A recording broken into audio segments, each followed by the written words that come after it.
এবছর প্রথম ৩ মাসে ইলন মাস্কের প্রতিষ্ঠান টেসলার মুনাফায় ব্যাপক ধস নেমেছে।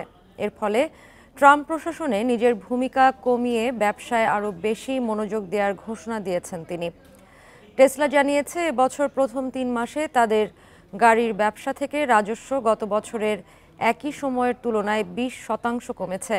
মুনাফা কমেছে ৭০%-এর বেশি। বান্ডেল থাকলে প্রতি সেনমানিতে টাকা বাঁচবে। বিকাশ সেনমানি বান্ডেল কিনে জিতুন প্রতি লেনদেনে। টেসলা বিনিয়োগকারীদের সতর্ক করে বলেছে, এই মন্দা অব্যাহত থাকতে পারে। এছাড়া কোনো প্রবৃদ্ধির পূর্বাভাস দিতে রাজি হয়নি টেসলা।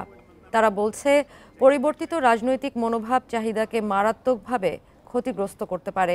এদিকে মাস্ক স্বীকার করেছেন, রাজনৈতিক ব্যস্ততার কারণে কোম্পানিতে তিনি মনোযোগ দিতে পারছেন না।